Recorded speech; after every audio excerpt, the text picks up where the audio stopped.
Hey everyone, welcome back to another AskGN episode. We just got done last night with the live stream where Paul jumped in. So we did a live stream overclocking of the 2080 Ti FE and the 2080 Ti XE Ultra from EVGA.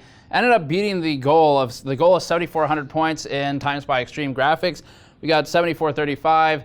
Paul jumped in at one point and we started a bit of a beef between YouTubers, some West Side versus East Side going on. So he got 7,400 before I did, and then about 30 seconds later we got 7,412, and everyone spams Paul's Twitter. So, but Paul did end up going up higher on his score. I don't know if he beat 7,435 yet, but I think we're going to keep it going. So keep an eye out on that. But we have an AskGN, so as always, leave your questions in the comment section below for next week's episode. We have some good ones this week. Got an answer from JonnyGuru himself, who works at Corsair these days, not JonnyGuru anymore.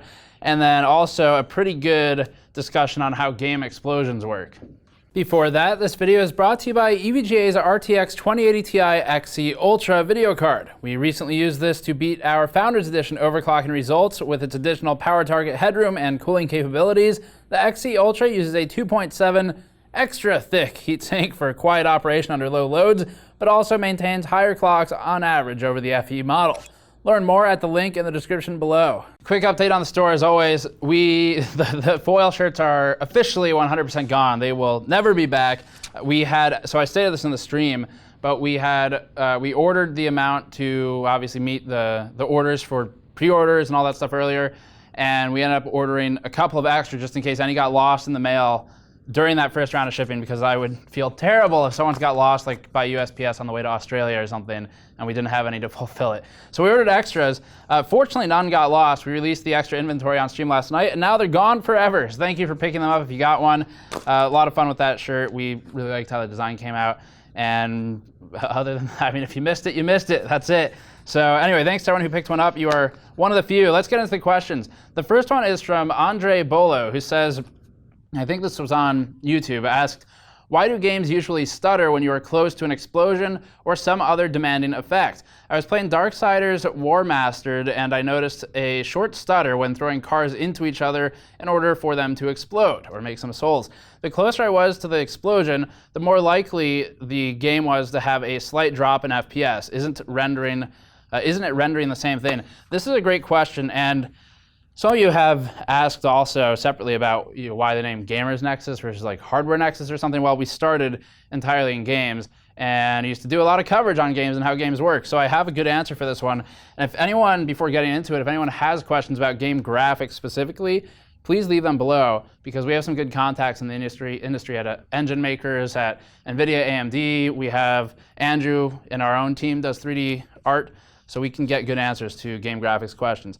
So for this one, not exactly sure how Darksiders does it, but there are a few ways games do explosions. Just Cause is a pretty good example of impressive explosions. In this one, the explosions aren't truly dynamic, but they're faked really well. Anything with a true dynamic volumetric effect would be difficult to run, especially in real time, but like most graphics, it can be faked in clever ways. True volumetric effects and explosions would have smoke tendrils, for example, clinging to a plane as you fly through a smoke cloud, like in Just Cause 2. But that's not so easy to do in real time. You could also see real dynamic effects by flames. So you'd have an expression of flame being displaced from the plane's propeller, for instance. This becomes a computational fluid dynamic problem, or CFD, and it's not really feasible in real time on a grand scale, but it can be done in isolated areas.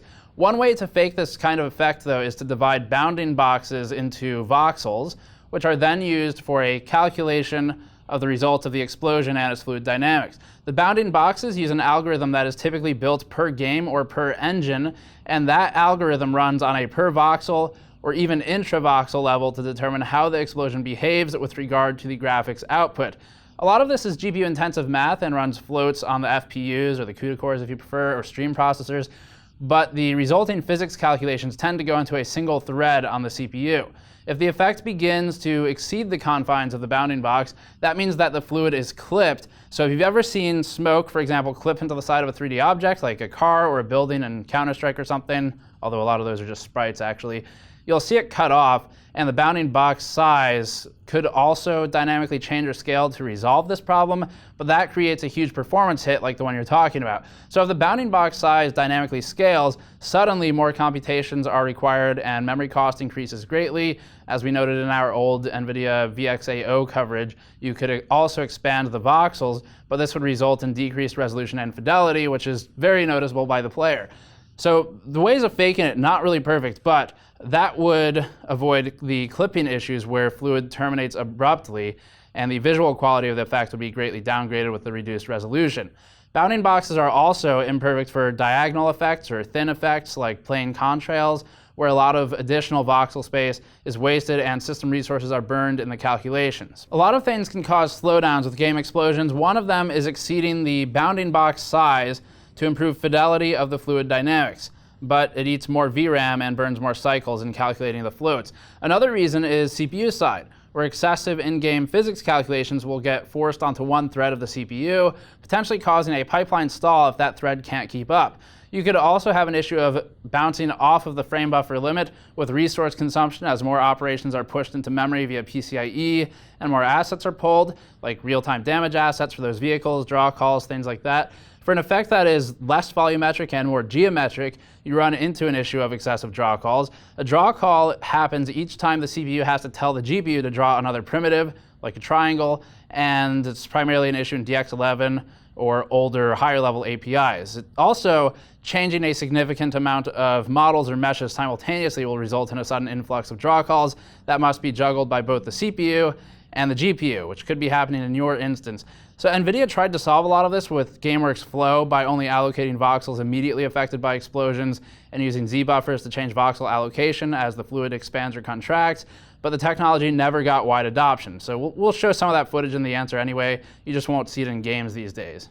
And those aren't the only ways to deal with explosions in games, of course. Sometimes you'll just see really simple sprites. So Battlefield 5, that demo that's supposed to be really impressive with all the ray tracing and everything, well, if you look at it closely enough, the fire that's in there, not the ray traced fire, but the normal just fire on vehicles, it's a two-dimensional sprite with a lower frame rate than the rest of the game. So it's really not a perfect way to do it, but actual fire effects are really expensive to do in terms of resources. So there are lots of ways to do explosions. That's kind of the main one that we talked about a couple years ago in that article, and bounding boxes are a good way to do it. It's just you run into some resource cost issues, you run into issues where the effect clips. You could do dynamic explosions, but those are extremely resource intensive and cause the issues you're talking about and aren't too common. But hopefully that helps out. Next one is from, this is another actually really great question with an answer from JonnyGuru, aka JonnyGuru, who used to run the power supply review site. So the question was from Merlin21C, who said, what impact, if any, does an uninterruptible power supply have on the performance of a power supply in a PC in terms of loss of efficiency due to voltage ripples, etc.? Also, would you recommend a UPS for hooking up valuable computing or gaming equipment in general to further aid in power surge protection and not only against brownouts? So John's answer, I'm just going to quote it because I can't do better. His answer was, a UPS doesn't have an impact on the PSU's performance while it is still on main power, i.e. not running off of battery. But obviously your efficiency is going to be shot to hell. Not that the PSU's efficiency is changed, but since the UPS has to maintain a charge to its batteries and other UPS add-on features like LCDs that tell you the battery level, power consumption, etc., it's consuming power in addition to whatever your computer is consuming. As for is a UPS when running on battery good for your power supply, that entirely depends on the UPS and the PSU. There are a lot of variables involved in the plethora of UPSs out there. Switch over time, or how long it takes to switch to battery power when the mains drop, and whether this period of time is greater than the hold-up time of your PSU. Actual output capability, UPSs are typically marketed with VA capability, but not in watts, i.e. a 1000 VA UPS may only support up to 600 watts, and the shape of the sine wave coming from the UPS when on battery power. Considering the latter, depending on how square the sine wave produced by the UPS is, it could potentially damage a cheaper PSU's bulk capacitors. Sometimes to achieve a 230 volt RMS output, the wave may exceed the voltage rating of the capacitor. Now, a good quality power supply that sees this should shut off, and not all UPSs will overvoltage to obtain a proper RMS voltage. It really comes down to doing the proper research prior to purchasing your PSU and your UPS. Bottom line is, however, a decent quality UPS and a decent quality PSU aren't going to have any issues whatsoever. As for the use of an AVR, it's simply better to just have a PSU that doesn't crap out on you during a brownout. It's not uncommon for a 230 volt only PSU to shut down if the mains drop below 180 volt or 190 volt, depending on the build of the PSU. But if you have a PSU that supports a full range of input voltage, the PSU won't even blink, pun intended, if the voltage drops all the way down to 90 volts. Of course, if you're somewhere where the power drops out completely for periods of greater than 16 milliseconds, you should get a UPS. As for surge protection, never take for granted that your power supply has built-in surge protection, or even if you know it does, that is enough or won't result in a dead power supply, even though the rest of your components should survive intact. Get a good power strip, he says, and by good, he means one that you know is dead when it gets hit with a surge. It should either stop working completely or have a light that tells you it's still protecting, I prefer the latter, or one with a built-in breaker that trips during a surge and can be reset. These can be expensive, like my favorite Trip Light isobar, but are very cool. So TLDR, quality UPS, quality PSU, quality power strips, no problems ever. So that answer is from John, or JonnyGuru, as many of you likely know him. JonnyGuru, for the longest time and still, has been one of the leading power supply review sites. When John worked there, definitely kind of created a market for power supply reviews. So this is for sure an expert that can be trusted on the answer. And these days, if you're curious, he's at Corsair, but still provides great I mean, you'll notice this is the difference between marketing, PR, and people who are more engineering side. Not once did John use the word Corsair in this entire giant block of text. So it's not even trying to market something to you, which is pretty cool. We very much appreciate that. Thank you, John, for the very straightforward answer. And I guess if you do want to follow up on JonnyGuru, he's still got someone writing reviews over there. So next question is from Raid the Roach, who said, Steve, seeing that the 8700K or 8086K is the bottleneck on the new GPUs at 1080p gaming, would someone have to push for one of the enthusiast CPUs in order to reach, say, 240 Hz gaming, or are we at the point where the current CPU offerings just won't allow us to break into that 240 FPS for the majority of games? So the problem with the HEDT CPUs, like the Intel enthusiast CPUs, is that as you increase core count, you're going to decrease the frequency, and a lot of games still care more about frequency than cores, especially beyond something like 6 or 8 cores, or 12 or 16 threads. So running a 7980XE would expand your headroom for 3D Mark.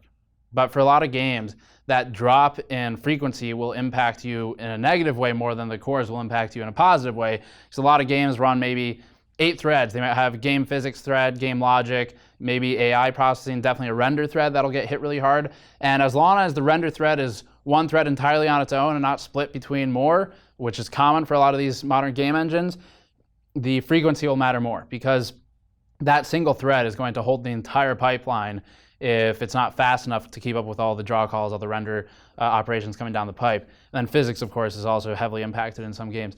So the answer is, to an extent, HEDT can help. Like the 7900X, maybe, but an 8086K runs so fast, it's going to depend on the game, and not many games will use 10 cores, 20 threads.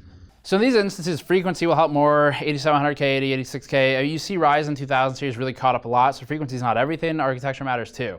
But even then, a high-end Ryzen CPU will make more sense in a lot of games than like a 32-core threader per CPU. The frequency hit will hurt you more than the core count gain in almost every gaming scenario that exists today. So what's the limit then? I mean, yeah, sure, an 8086 sometimes did bottleneck the GPU we were testing at 1080p, but the problem with that, it wasn't always. F1 2018 didn't really bottleneck until we overclocked, and even then we're not sure it bottlenecked because we don't have anything better than that to validate. So it doesn't always bottleneck at 1080p with the 2080 Ti. You can do stuff like blast anti-aliasing, but if your goal is 240 FPS, that's not going to help. So I don't know, 240 FPS is hard to hit anyway. I would say an 8086K, 7900X, one of those would put you closer to that goal, but it's going to depend on the games. You can always drop settings. Like if you're bound by the CPU and not the GPU, you can start dropping things like geometry. So if there's any setting that changes how much geometry is on the screen or the details of the meshes. Sure, it'll help the GPU too, but it'll primarily help with the CPU when dealing with a lot of draw calls.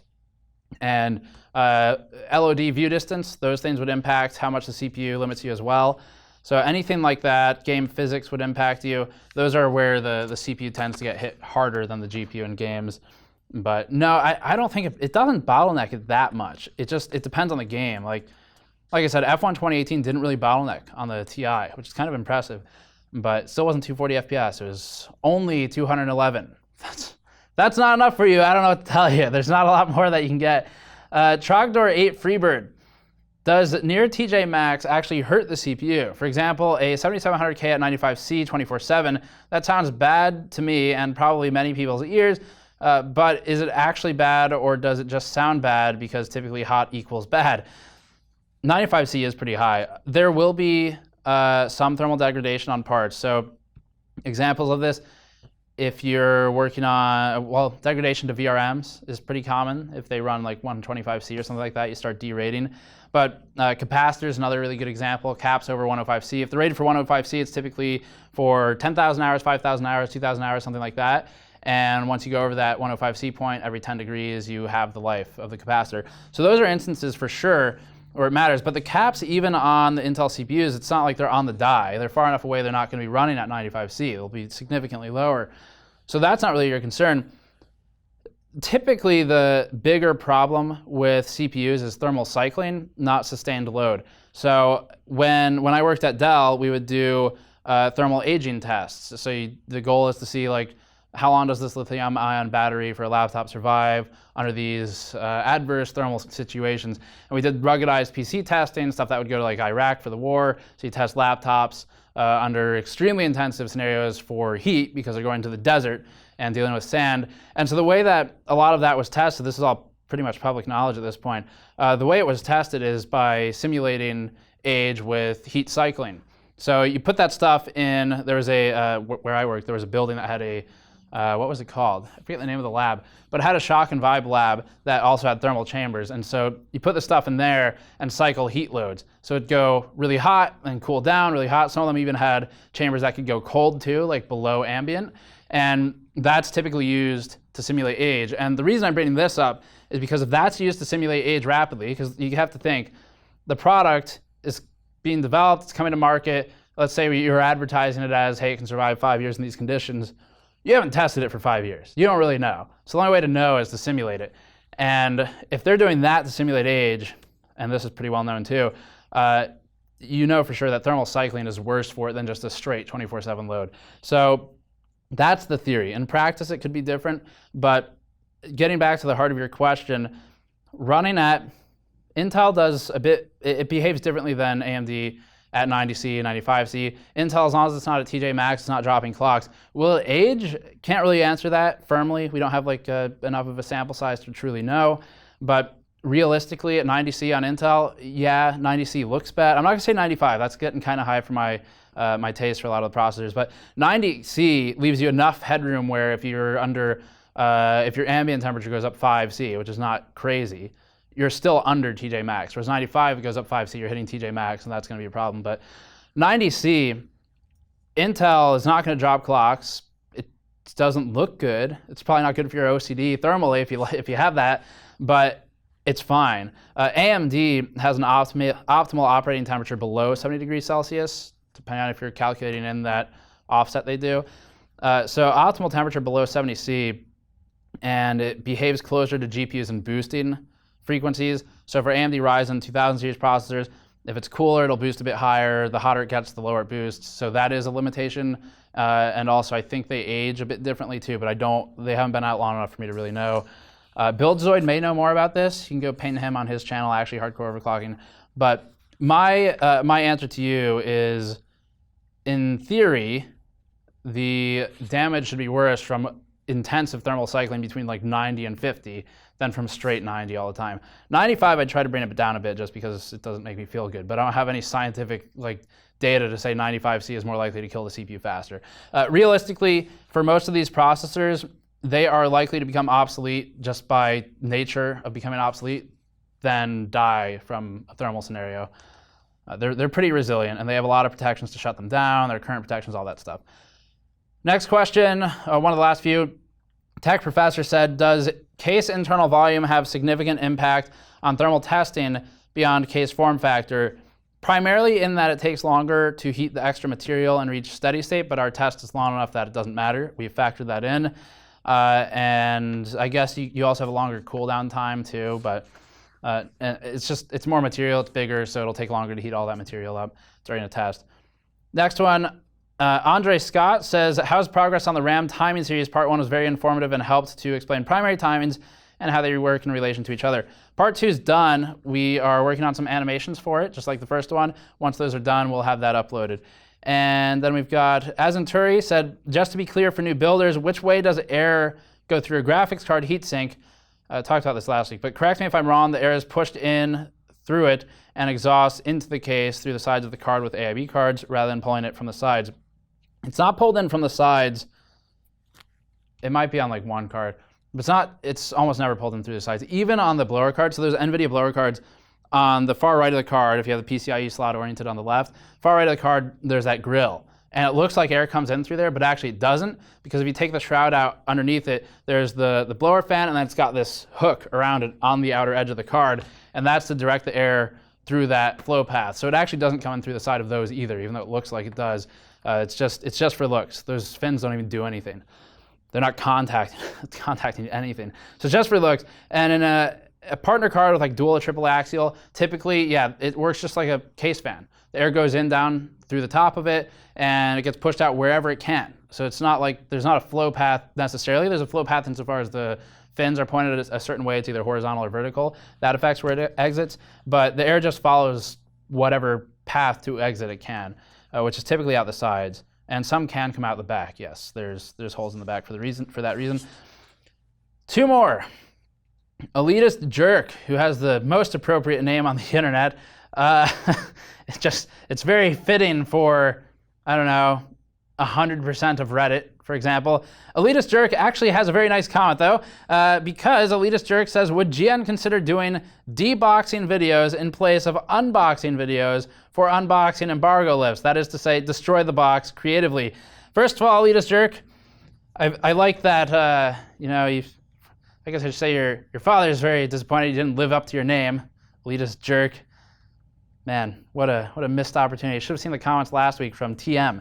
So Elitist Jerk, we had an unboxing video wherein we unboxed the box with an angle grinder. Let's just drop the B-roll of that in there, and maybe we do more of those. If the companies keep doing this thing, so you bring up a really good question, and it's been bothering me. The NVIDIA embargo lift did not, for the US, didn't allow disassembly of the cards, and they didn't communicate that message to any other regions, apparently. So we posted ours anyway because other people started posting theirs from other regions. So it is actually a problem that these unboxing embargoes are like, it's just pure marketing. Everyone knows that. Linus didn't do an unboxing of the RTX cards. Linus was the king of unboxings when his channel was new. And in speaking with him, he's been public about this too. If it's just a straight open the box embargo, it doesn't add really any value, and he knows that it's just a marketing play.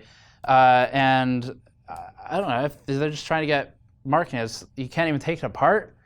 So I have a problem with unboxing embargoes, and if they continue to restrict the loopholes we find in them where we can do other stuff with the card, then maybe we will start doing destruction embargoes instead. Just angle grind through it, accidentally cut the card in half, something like that. Then, oops, guess we did a teardown by accident. Last question, Margucci said, not really an AskGN question. I love the two stuffed animal cats in the background of the videos. Can you start moving the two cats in different places in each video, like a mini Where's Waldo? Nope. Those are from the Patreon backers, though. Thank you for sending them all on. And as always, leave your questions in the comment section below. Go to patreon.com/gamersnexus to get the bonus episode, and store.gamersnexus.net to pick up a shirt like the one I'm wearing here. And I will see you all next time.